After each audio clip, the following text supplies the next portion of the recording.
Your Steam settings might be quietly capping your Rust FPS, and it takes less than 2 some to fix. Alright, let's get right into it. Interface tab, the biggest hidden resource drain. To start off inside of the video, first of all, what we're going to be doing is opening up Steam, going to the top left, clicking Steam, then Settings, and heading into the Interface tab.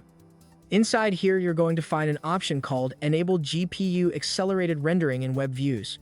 What this setting does is it tells Steam to use your graphics card to draw its own menus and web pages, which sounds harmless, but it means Steam is competing with Rust for the exact same GPU resources every single time you tab back into the client or even while it just sits in the background. We're going to go ahead and turn this off. Right underneath that, you're also going to see smooth scrolling. We're going to disable this one too. It's a small one on its own. But every bit of background rendering you remove is one less thing your GPU has to think about while you're trying to hold an angle in Rust. Think of it like this. It's the same as closing your Chrome tabs before hopping on a Zoom call. One tab open in the background doesn't feel like much, but it's still eating memory and GPU time that could be going straight to your game. 2. Friends and Chat tab. This now leads us onto a very quick optimization heading into the Friends and Chat tab. In here, you're going to find Enable Animated Avatars and Animated Avatar Frames. We're going to turn this off. It's a small one, but on lower-end systems especially. Every friend in your list with an animated profile picture is technically playing a tiny video in the background of your game. 3. In-Game tab, the Steam Overlay decision. This now leads us onto a setting that's a little more important to get right, so pay attention here. Because this one actually has a trade-off, it's not just a straight turn it off and forget it like the last two. Head into the In-Game tab and you'll see Enable the Steam Overlay while in-game. Turning this off does free up GPU resources and can genuinely reduce stuttering, especially on lower-end hardware. But here's the catch: if you turn it off, you lose your Steam screenshot hotkey, your in-game friends chat, and quick access to guides.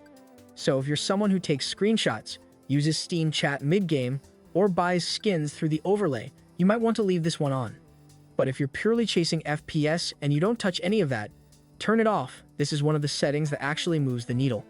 While you're on this tab, if you're not using a controller to play Rust, also head into Steam Input and disable it. This is a setting most people don't even know exists. It runs a background process, checking for controller input the entire time you're playing, even with a mouse and keyboard plugged in. 4. Library tab. We can then go ahead and head over to the Library tab, and here's where we're going to clean up 3 settings at once. First, turn on low bandwidth mode. Second, turn on low performance mode. And third, disable community content. All 3 of these strip back the visual loads Steam puts on your system while it's running, which again, every bit counts when you're trying to squeeze out every last frame in Rust. 5. Downloads tab, the worst offender. This now leads us onto what I genuinely call the most important setting in this entire video, so if you skip everything else, do not skip this one. Head into the Downloads tab and find Allow Downloads during gameplay and turn this off. Here's why this one matters so much more than the rest. This is the setting causing your worst stutters. Not a small frame dip, a full noticeable hitch, usually right in the middle of a fight, because Steam decided that was the perfect time to silently start downloading a patch for a completely different game in your library. While you're in here, also set your download region to whichever one is physically closest to you, and if you share your internet connection with other people in your house, set a bandwidth limit so Steam isn't allowed to eat your entire connection the second it starts updating something. 6. Rust-specific Steam actions. Now this leads us on to a couple of settings that are specific to Rust itself, rather than Steam as a whole. First, Steam Cloud. If you've ever had weird stuttering or hitching tied to your settings, resetting or syncing oddly, head into your library, right-click Rust, go to Properties, and under General, disable Steam Cloud saves for this game specifically.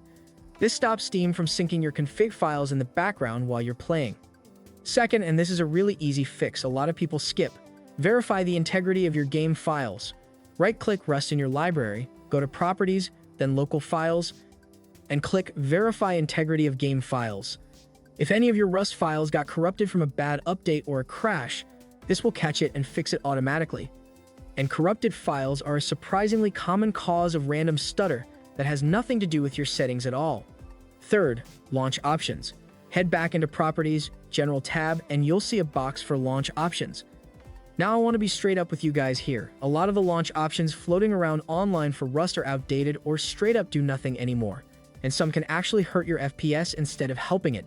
So before you copy and paste some random list you found in a comment section, test each one individually and compare your FPS before and after, because what worked 2 years ago might be doing nothing today or worse. That's the best Steam settings to boost your FPS in Rust. Like, subscribe, and check out the rest of the series. See you in the next one.